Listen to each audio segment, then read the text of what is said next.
সকলোৰে প্ৰতি মোৰ আন্তৰিক শ্ৰদ্ধা জ্ঞাপন কৰিলোঁ।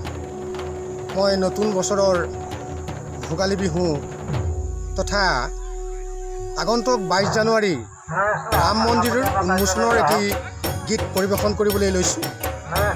আপোনালোকে গীতৰ ত্ৰুটিবোৰ মোক আঙুলিয়াই দিবলৈ সকলোকে মই অনুৰোধ কৰিছোঁ আৰু সম্পূৰ্ণভাৱে মই গীতটো পৰিৱেশন নকৰোঁ। যিখিনি পাৰোঁ মই ৰাম মন্দিৰৰ উন্মোচনৰ হেতু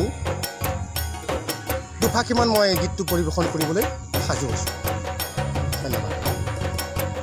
ইমান ধুনীয়া আমাৰ ভাৰতবৰ্ষ, ইমান ধুনীয়া দেশ, তাতোকৈ ধুনীয়া অযোধ্যাত বনোৱা শ্ৰীৰাম মন্দিৰৰ পৰিৱেশ। ইমান ধুনীয়া দেশ, ইমান ধুনীয়া আমাৰ ভাৰতবৰ্ষ, ইমান ধুনীয়া দেশ, তাতোকৈ ধুনীয়া অযোধ্যাত বনোৱা শ্ৰীৰাম মন্দিৰৰ পৰিৱেশ। ইমান ধুনীয়া দেশ।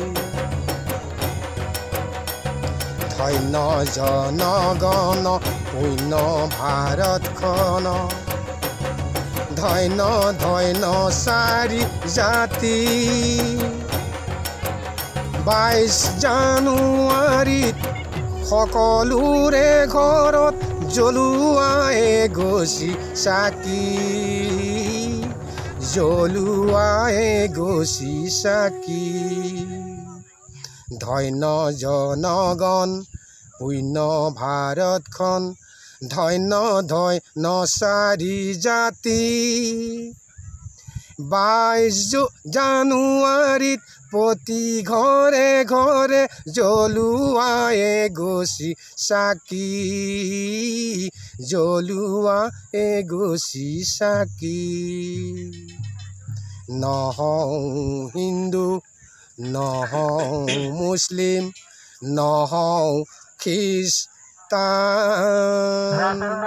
সকলো আমি ধৰিত্ৰী ঈশ্বৰৰ, সকলো আমি সন্তান, নহওঁ আমি খ্ৰীষ্টান। শ্ৰদ্ধাৰ শ্ৰোতাবৃন্দ, মই কেৱল অকণমান আভাসে দি আপোনালোকক গীতটো পৰিৱেশন কৰি শুনালোঁ।